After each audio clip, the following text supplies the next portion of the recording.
नमस्कार, यो हो टिभी टुडे नेटवर्क सुदूरपश्चिम खबरमा स्वागत छ। म राजेन्द्र भट्ट। सुरु गरौं अहिलेसम्मका प्रमुख खबरबाट। सुदूरपश्चिमेलीहरूको महान पर्व गौरा आइतबारदेखि सुरु। गौरा महेश्वर विवाहको सम्झना स्वरूप मनाउने प्रचलन। थारू समुदायले सांस्कृतिक पर्व अटवारी मनाए। कैलालीको टिकापुरमा भएको नरसंहारको 5 वर्ष पूरा। थारूहट मोर्चाले निर्धारण गरेका विरोधका कार्यक्रम स्थगित। टिकापुर शान्त।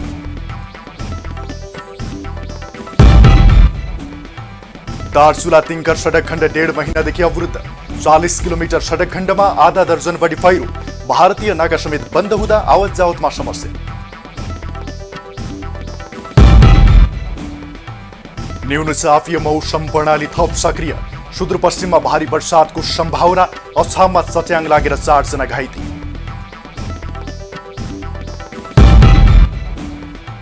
र बझाङको देवाल विमानस्थलको स्तरोन्नति अन्तिम चरणमा। दार्चुलाको महाकाली नगरपालिका पूर्वाधार विकासमा अग्रसर। स्थानीय बासिन्दा हर्षित।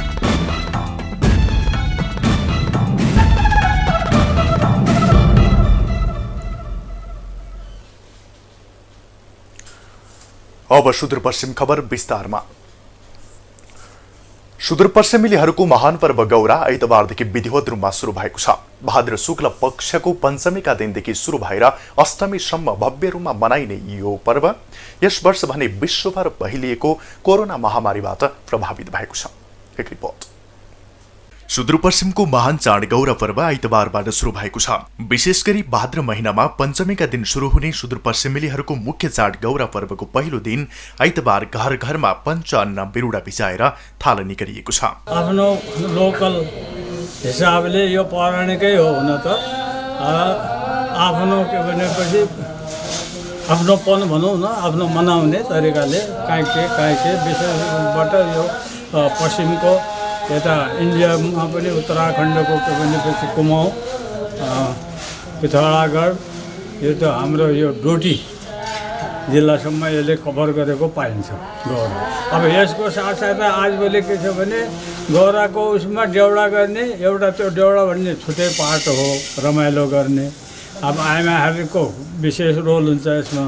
गौरा पर्वको पहिलो दिन महिलाहरूले निराहार रही तामा वा पित्तलको भाँडमा 5 थरीका गेडागुडी बिजाई पर्वको थालनी गरिन्छ, जसमा गहुँ, केराउ, गहत, मास र गौरस मिसाई तामाको भाँडामा बिजाइन्छ। यिनै 5 प्रकारका मिश्रित अन्नहरूलाई स्थानीय भाषामा बिरुडा भनिन्छ। अब आज बिरुडा बिजाउने भए होल 9 लाख गौरा भन्दा 9 लाख ठाउँ पुज्जे पहाड त 9 लाख हुन्थे। अब तपाईँलाई तिला तुलसीका थालमा बनाउनु।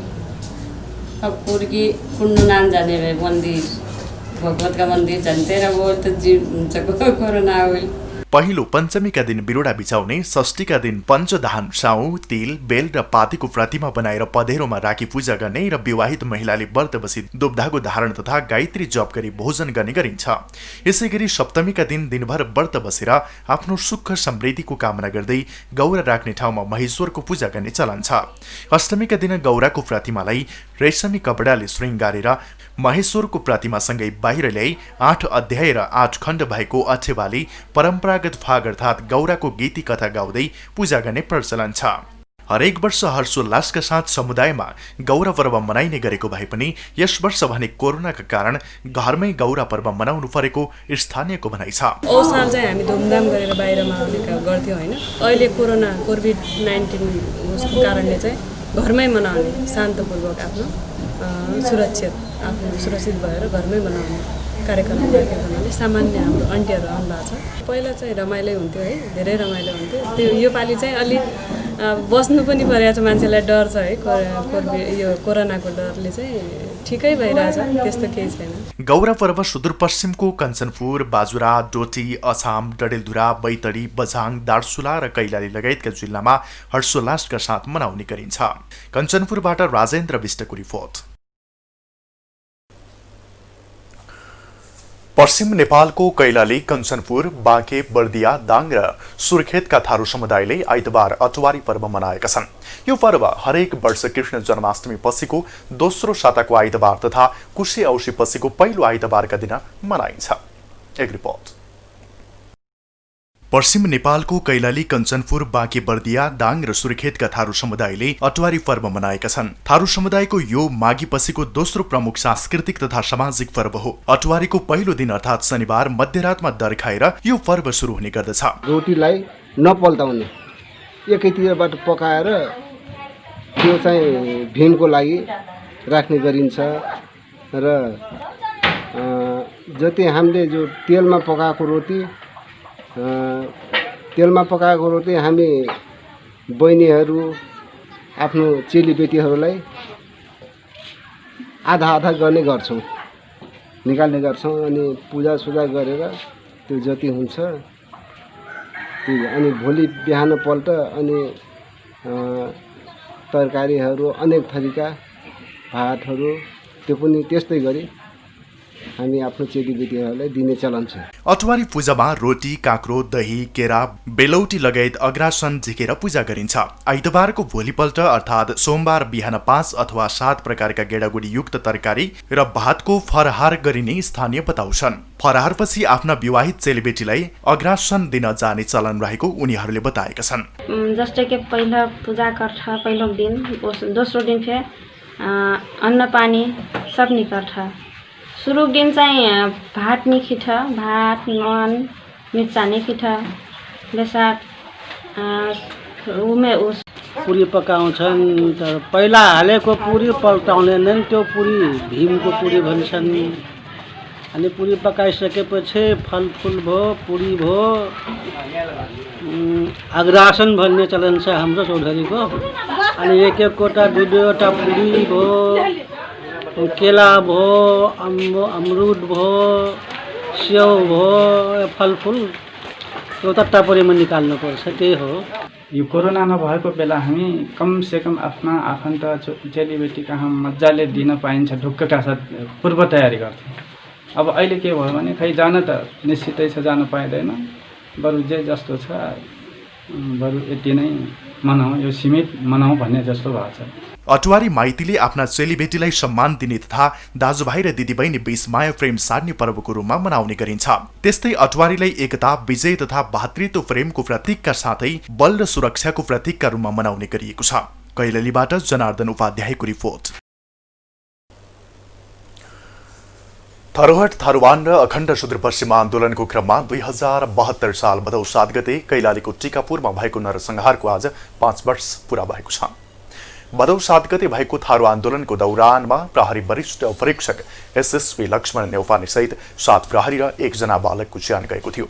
थारूहट, थारूवान र अखण्ड सुदूरपश्चिम आन्दोलनको क्रममा भएको टिकापुर घटना मुद्दाको कैलाली जिल्ला अदालतले झण्डै 3.5 वर्षपछि फैसला गरेको थियो। कैलाली निर्वाचन क्षेत्र नम्बर 1बाट विजयी रेशम चौधरी सहित 11 जनालाई जन्मकैदको फैसला सुनाएको थियो। रेशम चौधरी कैद सजाय भुक्तान गरिरहेका छन्। घटना भएको 5 वर्ष पुगेको अवसरमा थरोहट थारूवान राष्ट्रिय मोर्चाले निर्धारण गरेका विरोधका कार्यक्रम स्थगित गरेका कारण टिकापुर शान्त रहेको प्रहरीले जनाएको छ। मोर्चाले कोरोना भाइरस महामारी र निषेधाज्ञालाई मध्यनजर गर्दै विरोधका कार्यक्रम स्थगित गरिएको भए पनि संघर्षका कार्यक्रम जारी रहेको जनाएको छ।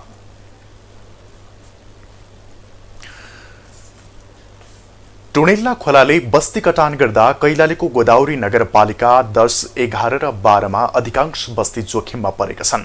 खोलाले धार परिवर्तन गरी कटान सुरु गरेपछि मानव बस्ती नै जोखिममा परेको हो। एक रिपोर्ट। टुणेल्ला खोलाले धार परिवर्तन गरेपछि कैलालीको गोदावरी नगरपालिकाका केही बस्ती जोखिममा परेका छन् भने खेतीयोग्य जमिन समेत काटिँदै गएको छ। खोलाले वर्षायाममा कटान तीव्र पार्न थालेपछि स्थानीय चिन्तित बनेका छन्। खोला आएपछि 1 घण्टामा पानी तपाईको रेलभन्दा पनि बढी दुर्गतिमा यसको स्पिड बोक्छ। तलतिर पुरै हाई स्कुल, जनस्वास्थ्य चौकी, प्रहरी चौकी, अरू स्कुलहरू पनि धेरै छन्, प्राइभेट स्कुलहरू पनि छन्। त्यो हिसाबमा यो बस्तीलाई यो खोलालाई नबनाएर भए चाहिँ हामी सबै यहाँको बसोबासै रहने वाला छैन। वर्षै पिछेको कटानले आजित यहाँका बासिन्दाले सम्बन्धित निकायसँग दीर्घकालीन समाधानका लागि प्रयास गरिदिन माग गर्दै आएका छन्। त्यो बेला यो सानो थियो, अहिले विकराल रूप लिएको छ यो खोलाले। अनि त्यसपछि अब यहाँको हेर्ने हो भने यो खोलाको नोक्सान हेर्ने हो भने एउटा गाडी बस बगाइसकेको हो, अर्को चाहिँ जीप पनि बगायो यो खोलाले। अनि जग्गा त कटानीको कुरै नगरौँ होइन, जग्गा त कति काट्यो कति काट्यो। अब जो जहाँ खोलाको छेउ किनारका अनि त्यहाँ अब मानवीय क्षति त भएको छैन। गत साल मात्रै खोला नियन्त्रणका लागि नगरपालिकाले 30 लाख रुपैयाँ खर्चिएर तार जाली निर्माण गरेको भए पनि पूर्ण रूपमा नियन्त्रणमा आउन सकेको छैन। कटान नियन्त्रणका लागि प्रयास जारी राखेको र अन्य सरकारवाला निकायहरूसँग पहल गरिरहेको जनप्रतिनिधि बताउँछन्। समाधानको लागि हामीले वडा कार्यालयले गर्नुपर्ने कामहरू हामीले सम्बन्धित निकायलाई जानकारी समयमा पुर्याइसकेका छौँ र पहिले सचेत गराइसकेका छौँ। यस्तो यस्तो अवस्था छ, त्यसैले यसको तटबन्धनका लागि आवश्यक पर्ने बजेटहरूको विनियोजित होस्, समयमा होस् भन्ने हाम्रो पनि चाहना हो। त्यसैले हामीले समयमा यी कुराहरू हामीले सम्बन्धित प्रदेश, केन्द्र र चाहिने नगरपालिकालाई हामीले बुझाएका छौँ। मैले बुझाउने कामहरू बुझाइसकेको छु।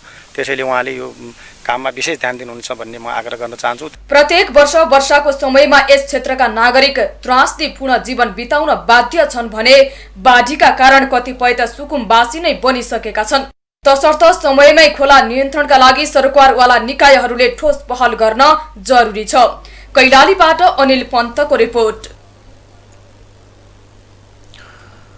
सुदूरपश्चिम खबरमा पालो छोटो विश्रामको।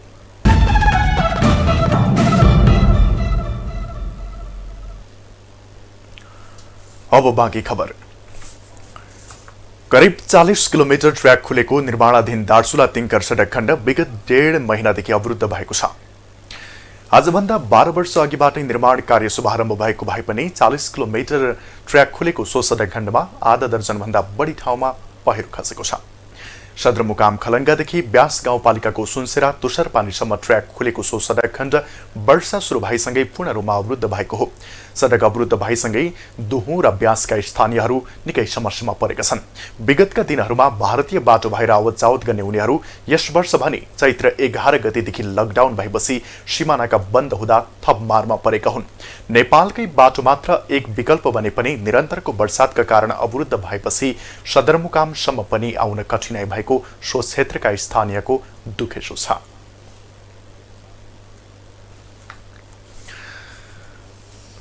बाजुरामा बुढीगंगा नदीले साफे मार्तडी राजमार्ग सडक खण्ड जोड्ने बेली ब्रिज बगाउँदा पैदल यात्रा समेत विच्छेद बनेपछि जडाङ्गा र ओलेनाका स्थानीयवासी निकै समस्यामा थिए। तर उनीहरूले बेली ब्रिज बगाएकै स्थानमा तुइन जोडेर आवत जावत सुचारू गरेका छन्।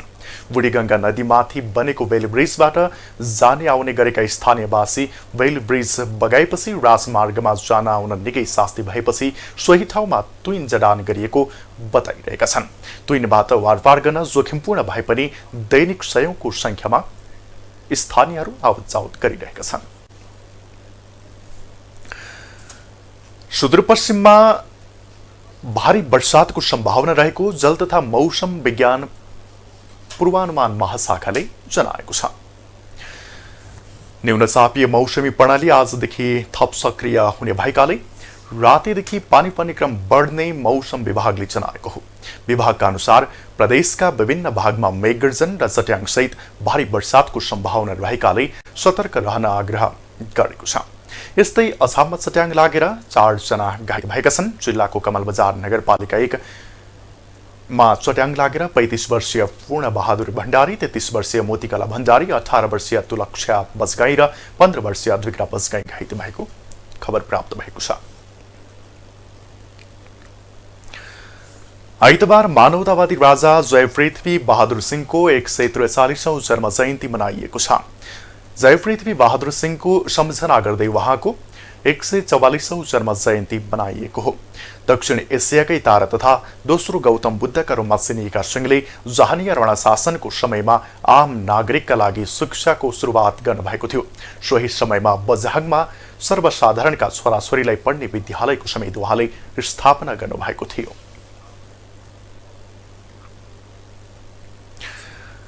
अब जन आवाज।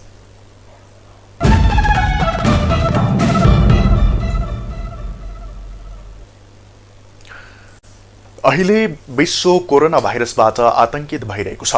नेपालमा पनि कोरोना संक्रमण भएकाहरू र मृतकको संख्या दिन प्रतिदिन बढिरहँदा सुदूरपश्चिममा पनि यसको त्रास निकै बढेको छ। अब कोरोना संक्रमणबाट आफू बस्न र अरूलाई बचाउन के गर्न सकिन्छ भनेर सुदूरपश्चिमका केही चिकित्सकहरूलाई सोधेका छौँ। कोभिड-19 होइन, कोरोना भाइरस, यसले चाहिँ एकदमै सचेत हुनुपर्ने छ। अब पहिला चाहिँ जब कि हाम्रो चाहिँ यो चाहिँ नजिक चाहिँ इन्डिया भयो होइन, बाहिर देशमा हुँदाखेरि मान्छेहरू चाहिँ समुदायमा धेरै सतर्कता थियो, तर अहिले चाहिँ त्यति सतर्कता टोल गाउँमा आउँदा पनि कोरोना चाहिँ अहिले चाहिँ टोल गाउँमै देखिँदा पनि सतर्कता देखिँदैन कि पहिलाको जस्तो धेरै चाहिँ देखिन्न। अब यसको लागि के गर्नु पर्यो भने एकदमै चाहिँ नै सोसियल डिस्टेन्स होइन, साबुन पानीले हात धुने, 2 मिटरको दूरी कायम गर्ने, सामाजिक दूरी कायम गर्ने, मास्कहरू अनिवार्य प्रयोग गर्ने, धेरै भिडभाड भएको ठाउँमा नजाने होइन, सरसफाइ कुराहरू, खानेकुराहरू चाहिँ इम्युनिटी पावरहरू बढाउने खानेकुराहरू, अन्डा माछा मासुहरू खानेकुराहरू चाहिँ दैनिक युज गर्ने होइन, बाहिरको बजारिया कुराहरू चाहिँ नखाने, त्यो कुराहरू चाहिँ एकदमै चाहिँ अपनाउनु पर्छ। भयावहबाट चाहिँ बस्न सकिन्छ, कन्ट्रोल हुन्छ। अब चाहिँ घरभन्दा बाहिर नजाने, अब त हाम्रो कैलाली जिल्ला अब आज राति 12 बजे चाहिँ निषेधाज्ञा पनि भइसकेको छ होइन। अब निश्चित चाहिँ अनिवार्य इमर्जेन्सी काम पर्छ भने घरभन्दा बाहिर निस्किने, नत्र घरभित्रै बस्ने होइन, खानेकुराहरूमा चाहिँ एकदमै चाहिँ ध्यान दिने, एकदम बाहिरबाट जाँदा पनि सेनिटाइजरहरू भयो होइन, साबुन पानीले हात चाहिँ एकदमै राम्रोसँग धुने, अनि मास्कको कुराहरू अनिवार्य चाहिँ मास्क लाउनुपर्छ, त्यो सेनिटाइजर कुराहरू भइहाल्यो होइन, अनि सोसियल डिस्टेन्स एकदम चाहिँ सामाजिक दूरी कायम गर्ने, यस्तो कुराहरू गऱ्यो भने अहिले चाहिँ कन्ट्रोल हुन्छ, कम हुन्छ, यो चाहिँ भयावह हुँदैन। चीनको वुहानबाट 2019 को डिसेम्बरमा फैलेको थियो। यस भाइरसबाट हामीले बच्नको लागि सोशल डिस्टेन्सको पालना गर्नुपर्ने हुन्छ, मास्क लगाउने, हातहरू धुने, सरसफाइमा धेरै ध्यान दिनुपर्ने हुन्छ र इम्युनिटी डेभलपमेन्ट औषधिहरूको सेवन गर्नुपर्ने हुन्छ। उक्त औषधिहरू सेवन गर्दाखेरि जुन हाम्रो बडीमा रहेको इम्युनिटी हुन्छ, ती इम्युनिटी बढाउनको लागि जस्तै हामीले गुर्जो भयो, बेसार भयो, अदुवा भयो, लसुन भयो, यी चिजहरूलाई दैनिकी सेवन गर्ने, मनतातो पानीहरूलाई, साथै जो संक्रमित भइसकेको छ भने संक्रमित व्यक्तिहरूलाई हामीले आयुर्वेदिक औषधिहरू जस्तै हामीले अमलाको रसहरू भयो, अमलाको रस अनि श्वास प्रश्वास सम्बन्धीका औषधिहरू, सितोपलादी चूर्ण आदि औषधिहरूलाई सेवन गराउँदाखेरि उसको इम्युनिटी डेभलप हुने कारणले गर्दाखेरि इम्युनिटी डेभलप भइसकेपछि भाइरस विरुद्ध लड्ने क्षमता हाम्रो शरीरले विकास गर्छ। विकास गरिसकेपछि हामीलाई रेस्पिरेटरी सिस्टम सम्बन्धीका समस्याहरूलाई कम गर्ने गर्दछ। अनि हाम्रो जुन यो भाइरस छ, यो भाइरसले हामीलाई रेस्पिरेटरी सिस्टमलाई नै अट्याक गर्ने भएका कारणले गर्दा यी औषधिहरू सेवन गर्दाखेरि त्यसबाट हामीले बच्न सक्छौँ र सोसल डिस्टेन्सको मेनली गरेर सोसल डिस्टेन्सबाट रहनुपर्ने रहन्छ। सोसल डिस्टेन्सको लागि चाहिँ हामीले मेनली गरेर घर परिवारमा पनि धेरै नजिक नबस्ने, सबै एक आपसमा घुलमिल भएर नबस्ने, अनि छिमेकीहरू आउँछन् छिमेकीहरूलाई पनि नआउन आग्रह गर्ने, जुन आउँछन् छिमेकीहरू। अवश्य पनि अहिले चाहिँ मौसम नै चेन्जको समय छ। यो समयमा हामीलाई सामान्य किसिमले रुगाखोकीहरू लाग्ने हुन्छ। यी रुगाखोकी लाग्दैमा मलाई कोरोना भयो, मलाई ज्वरो आउँदैमा मलाई कोरोना भयो भनेर हामी आत्तिनु हुँदैन। र यो समयमा सामान्य किसिमको औषधिहरू खाँदा र इम्युनिटी डेभलप औषधिहरू रुगाखोकीबाट बच्नलाई जुन अघि मैले भने बेसारहरू भयो, यी चिजहरू बेसार, गुर्जो, लसुन, यी चिजहरू घरमा पाइने चिजहरूलाई सेवन गर्दाखेरि चाहिँ इम्युनिटी डेभलप हुन्छ। यी समस्याहरू हट्दै जाने हुन्छ र यी समस्या देखिन बित्तिकै हामीले यसलाई कोरोना भइहाल्यो भनेर चाहिँ सामाजिक परिवेशमा लालछना लगाइहाल्ने, त्यसलाई नै हेप्ने प्रवृत्तिहरू चाहिँ गर्नु हुँदैन। नेपालको कन्डिसन होइन, नेपाल के यो संसारैभरि यो कोभिड-19ले सबैजनालाई एकदमै आतुरमा पारेको छ होइन, सबैलाई डराउने बनाएको छ। यो बेला हामी बस्नुपर्ने हुन्छ। सबभन्दा त पहिले हामीले आफूमा चेन्जेस ल्याउनु पर्ने हुन्छ। सानोतिनो समस्याहरूमा तपाईँहरूको हस्पिटल आउनु पर्दैन होइन। हस्पिटल पनि एउटा तपाईँको कोभिड-19को सोर्स हुनसक्छ मेन, किनकि सबै केसहरू हस्पिटल नै आउने स्वास्थ्य कर्मीबाटै तपाईँलाई सर्न सक्ने सम्भावना हुन्छ। त्यस कारणले हजुरहरू सानोतिनो समस्याहरूको लागि घरै बस्नु पऱ्यो। अनि अब मेन भनेको तपाईँहरूलाई थाहै छ, हात साबुन पानीले राम्रोसँग धुनु पऱ्यो, मास्कहरू प्रयोग गरिदिनु पऱ्यो। यताउता जाँदा हामीले एकअर्कासँग कुरा गर्दा सोसल डिस्टेन्स राखेर कुरा गर्नुपर्ने हुन्छ होइन। त्यो कुराहरू चाहिँ एकदम ध्यान दिनु पऱ्यो। पहिलो कुरो हामी आफूमा चेन्जेस आउनुपर्ने हुन्छ, त्यसपछि बल्ल अरूलाई भन्ने कुरोहरू आउँछ होइन। त्यस कारणले सबैजना घरमा बस्नु, मैले भनेका कुराहरू जो दुई तिन कुराहरूलाई ध्यान दिनु पर्यो। मेन त भन्छन् अब यो कोभिड-19को तपाईँको यो भाइरस मान्छेको यो गला भित्र टन्सिलहरू त्यो एरिया नेचुरल फेरिन्जेल एरिया भनिन्छ, त्यो एरियामा बस्छ। त्यस कारणले तातो चिजहरू खान एकदम थोडा राम्रो हुनेछ। त्यो तातो पानीहरू उमालेर तातो सुपहरू इत्यादिहरू खान आवश्यक छ। त्यो कुराहरूमा चाहिँ ध्यान दिनु पर्यो। कोभिड-19 जसको चाहिँ अहिलेसम्म कुनै पनि उपचार पत्ता लागिसकेको छैन। त्यो अवस्थामा चाहिँ हामीले भिडभाडमा जाने काम गर्दै नगरौँ। यदि जानै परेमा अनिवार्य रूपमा मास्कको प्रयोग गर्ने, सामाजिक दूरी कायम गर्ने र घर आइसकेपछि हामीले साबुन पानीले हात धुने काम चाहिँ अनिवार्य रूपमा गर्नु पर्यो। र यसमा अहिले सबभन्दा मेन विकल्प भनेको चाहिँ हाम्रो इम्युनिटी पावर बढाउनु नै हुन्छ। इम्युनिटी पावर बढाउनको लागि हाम्रो स्थानीय स्तरमा पाइने जडीबुटी प्रयोग गरेर हामीले चाहिँ इम्युनिटी पावर डेभलप गऱ्यौँ भने कोरोनाबाट हुने जोखिमलाई चाहिँ हामीले न्यूनीकरण गर्न सक्छौँ। जस्तो हाम्रो गाउँठाउँमा पाइने गुडुची चाहिँ हामीले लिएर 5 ग्राम गुडुची आधा लिटर लिएर त्यसलाई उमालेर चिया जस्तो छननी गराएर हामीले दैनिक रूपमा प्रयोग गऱ्यौँ भने यसको इम्युनिटी पावर पनि बढाउँछ। त्यसै गरी हामीले चाहिँ हाम्रो गाउँघरमा प्रशस्त पाइने अश्रो 1 लिटर अश्रो लिएर 1 लिटर पानीमा अश्रो र बेसार उमालेर त्यसलाई आधा जति पाकिसकेपछि त्यसलाई चिया जस्तो छननी गरेर प्रयोग गऱ्यौँ भने त्यसले पनि हाम्रो इम्युनिटी पावर बढाउने काम गर्दछ। त्यसै गरी हाम्रो स्थानीय स्तरमा पाइने मरिच अनि त्यसलाई तेजपात त्यसलाई तुलसी पानी गरेर यसरी हामीले प्रयोग गर्दै गयौँ भने हाम्रो शरीरमा इम्युनिटी पावर डेभलप हुन्छ, जसको कारणले गर्दा हामी रोग प्रतिरोधक क्षमता बढ्छ, जसले हामीले रोगको आक्रमणबाट बचाउँछ।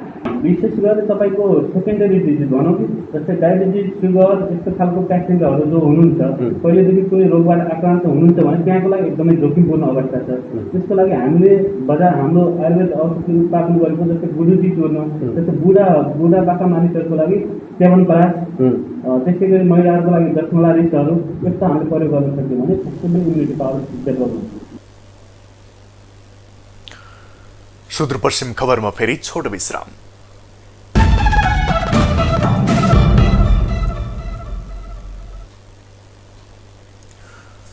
अब आर्थिक खबर।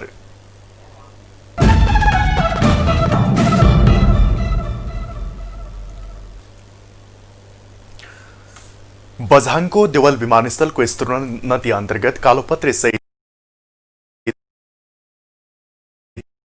घेरबार र नाली निर्माणको काम भएको छ। यसका साथै टर्मिनल भवन बाहेकका अन्य भौतिक संरचनाको काम समेत सम्पन्न भएको बताइएको छ। झण्डै 5 करोड 50 लाखको लागतमा 18 महिनाभित्र काम सम्पन्न गर्ने गरी अमर कन्स्ट्रक्सनले विमानस्थल स्तरोन्नतिको जिम्मा पाएको थियो। नागरिक उड्डयन प्राधिकरणले 2075 को साउन महिनामा विमानस्थल कालोपत्रेका लागि टेन्डर आह्वान गरेको थियो। गत वैशाख महिनामै सम्पन्न गर्ने लक्ष्य भएको भए पनि कोरोना भाइरसले गर्दा स्तरोन्नतिको कार्य प्रभावित भएको निर्माण कम्पनीले जनाएको छ। दार्चुलाको महाकाली नगरपालिकाले पूर्वाधार विकासमा निकै फड्को मारेको छ। नगरपालिकाका सबैजसो वडाहरूमा जोड्ने सडकहरू, पीसीसी बाटो, यस्तै स्वास्थ्य चौकी, खानेपानी, बिहुटावर लगायतका पूर्वाधार विकासका योजनाहरूको निर्माण सम्पन्न भएको छ भने अझै केही नयाँ योजनाहरू निर्माणाधीन छन्। एक रिपोर्ट। जनताका असीमित मागहरू पूरा गर्न दार्चुलाको महाकाली नगरपालिका हरबखत लागि परेको छ। पछिल्लो समय नगरपालिका कृषि तथा पर्यटन क्षेत्रमा विकास गर्ने रणनीतिक योजनाका साथ अगाडि बढेको छ। कृषि क्षेत्रको विकास गरी आय आर्जनमा सहयोग पुर्याउने उद्देश्यका साथ प्रत्येक स्थानीयको घर घरमा खाने पानी र सिँचाइ नहर निर्माण गरी काम गरेको स्वयं स्थानीय बताउँछन्। पहिला सिँचाइ कुलो थिएन, यो संस्थाबाट हामीले यो सिँचाइ कुलो सम्बन्धी पनि माग गरे। हामीले समूहमा कुरा गरेर मिटिङ बसेर सिँचाइ कुलोको माग गरे। अनि सिँचाइ कुलो छ, नहर छ, सबको खेतमा नहर छ। अनि त्यो नहर बनाउने पनि त्यहाँ हामीले रोजगारी पनि पायौँ, हामीले काम गर्ने रोजगारी पनि पाएँ। हामीलाई पनि सिँचाइ गर्नलाई पनि सजिलो भएको छ। अनि तरकारी सिँचाइ गर्न सजिलो भएको छ। पर्यटन प्रवर्धनका लागि महाकाली नगरपालिका वडा नम्बर 1 छापरीमा भ्यू टावरको निर्माण गरिएको छ। यस्तै प्रत्येक वडाहरूलाई सडक सञ्जालमा जोड्ने तयारीका साथ महाकाली नगरपालिकाले काम गरिरहेको छ। पर्यटकीय सम्भावनाको रूपमा रहेको श्रीबगड मलेरा छापरी जोड्ने सडक तथा भ्यू टावर निर्माण पश्चात बाह्य तथा आन्तरिक पर्यटक बढ्ने विश्वास लिएको छ। त्यो भ्यू टावरबाट देखिने हिम श्रृङ्खलाहरू नेपाल र भारतका कतिपय हिम श्रृङ्खलाहरू त्यो ठाउँबाट देखिन्छन् भने हाम्रो सदरमुकाम को नेपालतर्फ पनि भारततर्फ पनि एउटा सुन्दर दृश्य अवलोकन त्यहाँबाट गर्न सकिन्छ र ठुल्ठुला हिमशृङ्खलाहरू हाम्रो त्यो क्षेत्रबाट देखिन सक्ने हिमशृङ्खलाहरूको पनि अवलोकन त्यहाँबाट गर्न सकिन्छ र त्यहाँबाट एउटा महत्त्वपूर्ण अझै सनसेटको भ्यू त्यहाँबाट देख्न सकिने गरी त्यसको व्यवस्थापन भइरहेको छ। राम्रो भ्यू त्यहाँबाट सनसेटको पनि लिन सकिन्छ र त्यो एउटा ट्र्याक हामीले त्यसलाई बनाइरहेछौँ र त्यो भ्यू टावरमा जानेका निमित्त श्रीबगड हुँदै मोटर मार्ग छ भने लास्टको हुँदै हामी ट्रेकिङ रुटको पनि त्यसमा ट्रेकिङ रुटका लागि पनि सिडी र आवश्यक पूर्वाधारहरूको व्यवस्थापन भइरहेको छ। भ्यू टावरको 2 तल्ला निर्माण गरिसकिएको छ। छिट्टै पूर्वाधार विकास र पर्यटकीय स्थलको विस्तार हुन सके नगरपालिकाको आय आर्जन वृद्धि हुने देखिन्छ। टिभी टुडे एचडी को लागि दार्चुलाबाट रामसिंह धामीको रिपोर्ट। सुदूरपश्चिम खबर सकियो। बिदा लिनु पूर्व प्रमुख खबर फेरि एकपटक। सुदूरपश्चिमेलीहरूको महान पर्व गौरा आइतबारदेखि सुरु। गौरा महेश्वर विवाहको सम्झना स्वरूप मनाउने प्रचलन। थारू समुदायले सांस्कृतिक पर्व अटुवारे मनाए। कैलालीको टिकापुरमा भएको नरसंहारको 5 वर्ष पूरा। थारूहट मोर्चाले निर्धारण गरेको विरोधका कार्यक्रम स्थगित। टिकापुर शान्त।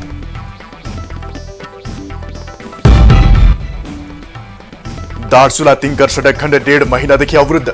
40 किलोमिटर सडक खण्डमा आधा दर्जन बढी पहिरो। भारतीय नाका समेत बन्द हुँदा आवत जावतमा समस्या। न्यून चापीय मौसमी प्रणाली थप सक्रिय। सुदूरपश्चिममा भारी वर्षातको सम्भावना। अछाममा चट्याङ लागेर 4 जना घाइते।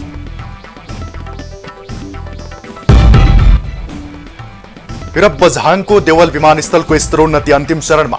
दार्चुलाको महाकाली नगरपालिका पूर्वाधार विकासमा अग्रसर। स्थानीय बासिन्दा हर्षित।